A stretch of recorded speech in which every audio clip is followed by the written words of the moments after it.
48 heures après l'éruption du volcan Nyiragongo, la délégation gouvernementale à Goma, au Nord Kivu, pour s'enquérir de la situation et prendre des mesures. Éruption Nyiragongo, l'aéroport de Kavumu à Bukavu rouvert, celui de Goma reste fermé. Décision du ministre des Transports après avoir évalué la situation aérienne impactée par cette catastrophe naturelle. Au Lualaba, 8 personnes ont perdu la vie dans un accident de circulation le dimanche. Le responsable de la section provinciale de la Croix-Rouge à Kolwezi parle de l'excès de vitesse à la base de cet incident. Bienvenue à vous et merci de choisir Télé 50 pour vous informer. L'observatoire volcanique de Goma sera doté des matériels afin de mieux surveiller les activités du volcan Nyiragongo et l'assistance aux sinistrés de cette catastrophe naturelle. Ce sont là les annonces faites par la délégation gouvernementale en séjour à Goma depuis ce lundi lors de la séance de travail avec la protection civile et l'observatoire volcanique de Goma au Nord Kivu.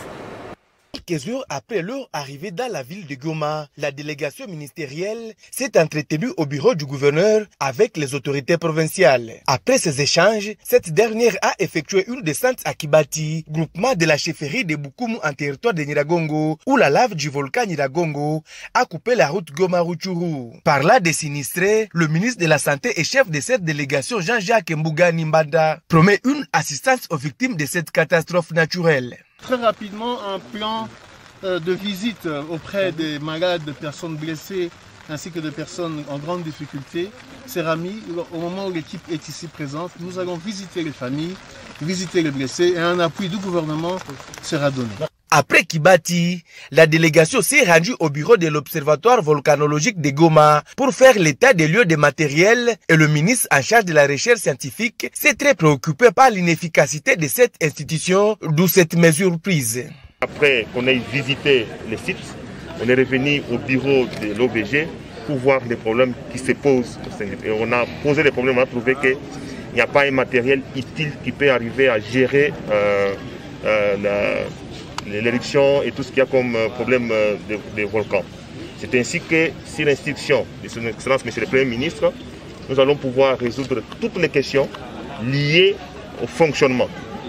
Ça ne sera pas qu'on va là à Kinshasa, comme je le disais la dernière fois que je vais à Kinshasa, les solutions sont immédiates. Mais il faut relever également qu'il y va aussi de la mauvaise gestion de ce que nous vous envoyons. C'est pour cela que cette fois-ci, nous préférons nous-mêmes que nous puissions assister, établir les listes des matériels qu'on va pouvoir acheter à l'immédiat pour arriver à payer les primes aux chercheurs et même aux techniciens et aux administratifs doivent être payés. Soulignons que les 7 membres de la délégation ministérielle sont venus avec une somme d'argent pour payer au moins 3 mois des arriérés des salaires des agents de l'OVG. Éruption Nyiragongo, on en parle encore. Le ministre de Transport, Voies de Communication et de Désenclavement, Chéribin Okende, a autorisé ce lundi 24 mai la réouverture de l'aéroport de Kavumu à Bukavu dans la province du Sud Kivu, dont les opérations ont été suspendues les dimanches 23 mai. Mesure prise à l'issue de la réunion avec la Task Force après avoir analysé le bulletin spécial du centre de surveillance de Toulouse de dernières heures. Selon le ministre de Transport, l'aéroport de Goma reste fermé jusqu'à nouvel avis du comité des crises. L'évaluation de la situation au 23 mai 2021 a commandé la fermeture des opérations aériennes pour les aéroports de Goma et de Bukavu. Ce 24 mai 2021, le comité de crise a analysé le bulletin spécial du centre de surveillance de Toulouse des dernières heures ainsi que les derniers bulletins météo de Bukavu et de Goma. Les conclusions de ces analyses me permettent d'autoriser la rouverture de l'aéroport de Bukavu sous réserve de la zone d'exclusion au survol allant du sol à 10 000 mètres d'altitude dans un rayon de 60 km centré sur la balise de Goma, balayant la partie ouest depuis la radiale magnétique 220 à la radiale magnétique 340 de la même balise. En ce qui concerne l'aéroport de Goma, bien que la situation soit en évolution positive, Sa fermeture reste maintenue jusqu'à nouvel avis du comité de crise dans les prochaines 24 heures. L'éruption du volcan de Nyiragongo du 22 mai dernier a causé beaucoup de dégâts matériels, parmi lesquels la Régie des eaux, Régie des distributions d'eau, a perdu ce matériel calciné dans la coulée de la lave au site de Bouchara Munigi dans le Nyiragongo. Conséquence, plus de 10 quartiers de la ville de Goma et Nyiragongo ne sont pas desservis en eau potable depuis les samedis soirs. Pacheco Kavundama nous en parle dans ce reportage. L'éruption du volcan Nyiragongo le 21 mai 2021 a causé de nombreux dégâts dans le groupement de Munigi, territoire de Nyiragongo. La Régie des eaux n'a pas été épargnée. Sur son site de Bouchara, où il y a un grand réservoir d'eau afin de desservir en eau potable plusieurs quartiers de Goma et de Nyiragongo, tout est parti dans la lave, même les nouveaux matériels acquis pour renforcer la capacité de production d'eau. Chose que déplore David Angoyo, directeur provincial de la Régie des eaux. Il sollicite une intervention du gouvernement central et des partenaires pour épargner les populations des maladies hydriques. La Régie des eaux a toujours été victime, affectée. Et cette fois-là, je vous dis, ça vient d'affecter et de couper l'alimentation en eau potable. Donc il y a vraiment un SOS, un appel pathétique, une urgence. 9 quartiers de la ville de Goma et 2 du territoire de Nyiragongo sont ainsi affectés par cette coulée de lave. Sur terrain, la Régie des eaux est déjà en pleine œuvre afin de décanter cette situation. Nous ne sommes pas du tout répondants comme vous voyez, nous sommes sur terrain. La Régie des eaux au service de la nation, la Régie des eaux, n'est-ce pas? Et dans les urgences, il s'est engagé, n'est-ce pas, par rapport à la politique du chef de l'État, par rapport aussi, n'est-ce pas, à l'appel et à la politique de son Excellence le gouverneur. La Régie des eaux est sur terrain pour répondre rapidement, c'est une réponse rapide, afin de pouvoir donner de l'eau à la population parce que, n'oubliez pas, nous sommes en train de courir la Covid-19 dans la ville de Goma et ça c'est un quartier populaire. Dans l'entretemps, la Régie des eaux Goma demande à la population de garder son mal en patience car elle est déjà à pied d'œuvre pour décanter au vite cette situation.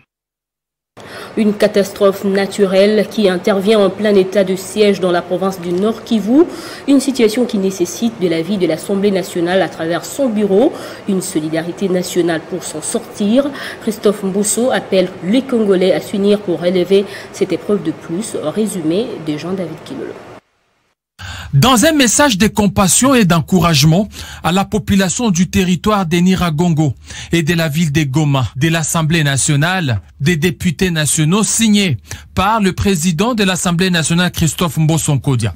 Pour les élus, cette éruption volcanique, bien que fatale, est une catastrophe de trop pour la population de l'Est, déjà victime des massacres et d'autres atrocités de la part des groupes armés étrangers, terroristes et locaux. Les députés nationaux demandent à la population d'être rassurée qu'ensemble avec les gouvernements de la République, les autorités provinciales et les partenaires de bonne volonté, et que l'Assemblée nationale ne ménagera aucun effort pour apporter son soutien à la population du territoire de Nyiragongo, de la ville de Goma et des provinces de l'Est tout au long de ces dures épreuves. L'éruption volcanique de Nyiragongo est survenue le 22 mai 2021, causant ainsi des pertes en vies humaines, d'importants dégâts matériels et des déplacements massif et imprévu de la population de certains quartiers de la ville de Goma vers les cités voisines du Rwanda. Les députés nationaux disent suivre de près l'évolution de la situation dans les territoires de Nyiragongo et de la ville de Goma. Le Premier ministre Jean-Michel Samaloukonde s'est entretenu ce lundi à la primature avec une délégation du Bureau des Nations Unies pour la région du Grand Lac, conduite par Wang Zia, envoyé spécial du secrétaire général de l'ONU pour cette région. Les deux personnalités ont évoqué la question de la paix et la sécurité en RDC. Ce Bureau des Nations Unies a déclaré qu'il ne ménagera aucun effort pour aider Kinshasa à assurer la paix sur l'ensemble de son territoire. Comme vous le savez, mon bureau est chargé d'accompagner les pays de la région du Grand Lac pour assurer la mise en application de l'accord cadre d'Addis Abeba. Et dans le cadre de cette mise en application, il y a beaucoup d'activités chaque année. C'est aussi dans ce cadre qu'une nouvelle stratégie a été adoptée. C'est l'occasion pour moi d'échanger avec le Premier ministre sur les priorités de la RDC et voir comment le Bureau des Nations Unies pour la région des Grands Lacs pourrait mieux travailler avec vous pour vous accompagner et vous appuyer. Nous avons évoqué quelques dossiers très importants, quelques réunions à organiser ou à participer, et ce que le Premier ministre m'a assuré, c'est qu'il y aura une participation active de la RDC à toutes ces activités importantes. Les entités des Nations Unies présentes dans la région travaillent en étroite collaboration pour vous accompagner, vous appuyer. Soyez assurés que nous ne ménagerons aucun effort pour vous aider à mieux assurer la paix et la sécurité dans tout le pays, notamment à l'est de la RDC. Mais un autre élément, c'est le développement. À notre avis, toute solution se retrouve finalement dans le développement. Et donc, dans ce cadre, les entités des Nations Unies sont là pour travailler aussi avec vous, pour voir comment préparer un horizon de développement plus prometteur. Au Lualaba, 8 personnes sont mortes dans un accident de circulation survenu le dimanche 23 mai à Kolwezi. Le président de la Croix-Rouge section de Kolwezi, joint par nos confrères de 7sur7.cd, affirme qu'au-delà de pertes en vies humaines, des blessés sont actuellement pris en charge dans une structure de la place pour des soins appropriés. Pour Silas Nawej, c'est l'excès de vitesse qui serait à la base de ce drame, qui n'est pas le premier dans la province. D'une province à une autre, le gouverneur du Haut-Ouélé, Christophe Bassiane-Nanga, a échangé avec les sages des communautés Yogo, Mbetu, Lika et Boudou. Objectif, les inviter à ne pas céder aux manipulations politiciennes, mais plutôt à préserver l'unité entre ces communautés. Après la Pentecôte marquée à Issirou par le sacrement de confirmation d'environ 150 fidèles chrétiens catholiques par Monseigneur Julien Andavo, évêque du diocèse d'Issirou-Niangara, en présence du gouverneur Christophe Bassiane-Nanga, en la paroisse Notre-Dame de l'Annonciation de Téli.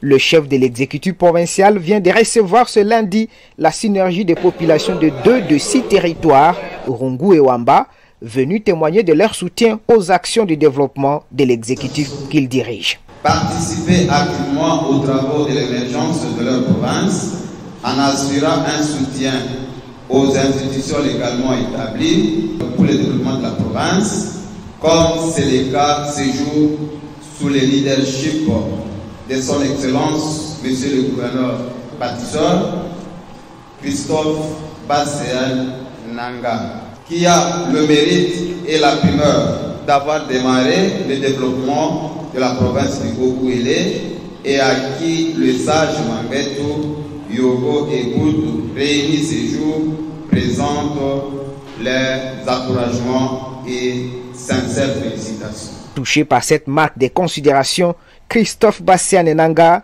en a saisi l'occasion pour prêcher l'unité des fils et fils de sa province. Cette synergie des populations de Rungu et Wamba était composée des ressortissants Mangbetu, Yogo, Lika et Boudou.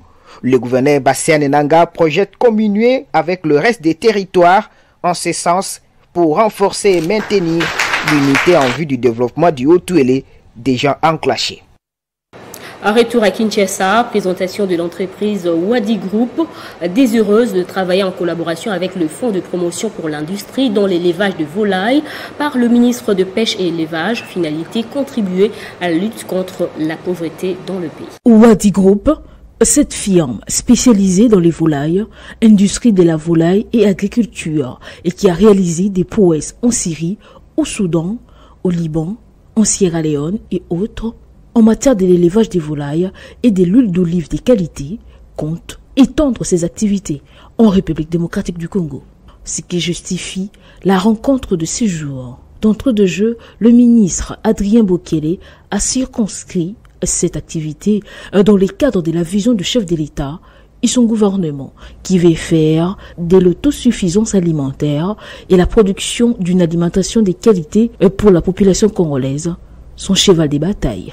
C'est pour moi un réel plaisir de présider cette réunion sur la présentation de l'entreprise Wadi Group,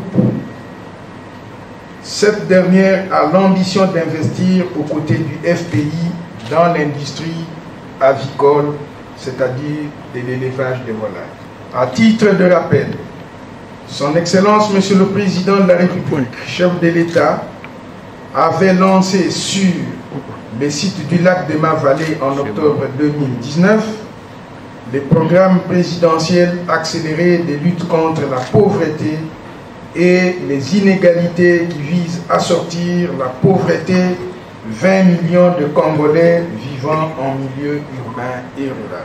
Wadi Group a sollicité un accompagnement du gouvernement, notamment dans la législation et taxes d'importation, afin de rendre possible cette vision des fers de la RDC, le Brésil d'Afrique, en matière de volailles. Écho de partis politiques, l'inspection des poules et contrôle de viabilité des comités des communes politiques de la Fédération de la FDC Moamba se poursuivent normalement. Les métiers résidentiels et industriels ont été ciblés pour la 7e étape. Après avoir reçu un accueil chaleureux de cadres de l'Alliance des forces démocratiques du Congo de l'IMT résidentiel et industriel, le président fédéral du district de Moamba, Guy Richard Malongo, dit TGV, a débuté les contrôles des comités des communes et poules politiques de ce quartier, l'un des coins difficiles et hostiles pour les partis politiques à en croire le fédéral de ce district, mais le parti des Modestes Bahati a réussi à s'implanter. Le travail se fait bien. Mais tout ceci, nous le devons au chef de l'État, Félix Antoine Tshisekedi Tshilombo, qui a bien voulu que ces pays reviennent sur les rails. Et c'est grâce à lui que nous avons été réhabilités dans nos droits et que nous pouvons aujourd'hui travailler librement en consolidant notre parti. Et nous croyons qu'il peut compter sur l'AFDC et son autorité morale, ainsi que nous qui dirigeons les structures de base. Nous sommes fortement décentralisés. Et je doute fort qu'il y ait un coin où l'AFDC n'existe pas à Moamba. De poules politiques et 15 comités des communes politiques, soit 375 cadres ont été évalués. Lors de cette tournée, Guy Richard Malongo a encore remercié les présidents de la République pour avoir permis à l'AFDC de retrouver sa place. Une minute de silence a été observée à la suite de la disparition de la mère biologique de l'initiateur de l'AFDC. Propos mensongers et accusations fallacieuses d'un certain Yannick Mbombo sur Twitter portant atteinte à l'image des différentes institutions de la province de l'Équateur, notamment celle de l'université de Mbandaka. Les jeunes du Conseil provincial de la jeunesse ont réagi et condamnent ce comportement. Ils soutiennent le comité Lianza Nzalo Keke. Dans une déclaration faite ce lundi, la jeunesse de l'Équateur rappelle à l'ordre et met en garde les auteurs de diverses déclarations sur les réseaux sociaux et sur les médias qui accusent à tort le comité de gestion de l'université de Mbandaka alors que cette dernière fonctionne normalement. Nous condamnons avec la dernière énergie les propos diffamatoires et injurieux tenus par ces groupes de jeunes au nom de l'université de Mbandaka pour salir la réputation de la dite université au moment où l'actuel comité de gestion se bat pour son épanouissement.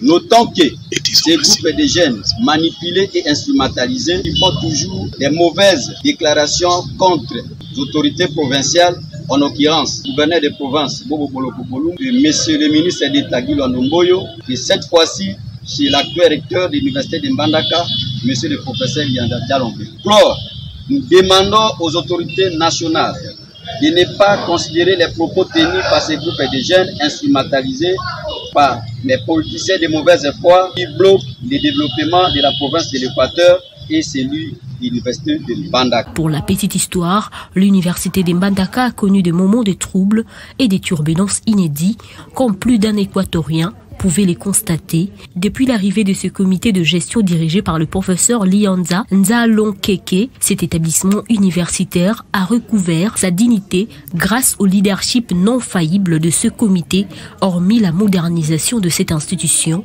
par les fonds propres de l'université, prouvant à suffisance la volonté de l'actuel comité de gestion de faire de l'université de Mbandaka la grande université, à l'instar des autres institutions universitaires du pays. Place au rappel des titres.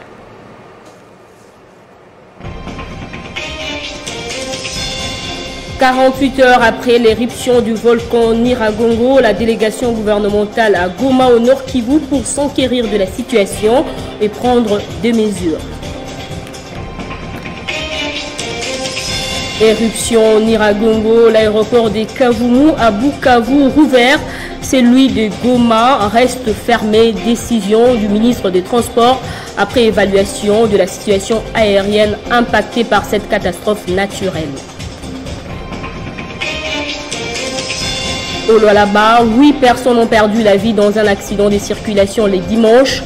Le responsable de la section provinciale de la Croix-Rouge à Kolwezi parle de l'excès de vitesse à la base de cet incident. C'est la fin de ce journal. Merci de l'avoir suivi. L'actualité continue sur notre site internet.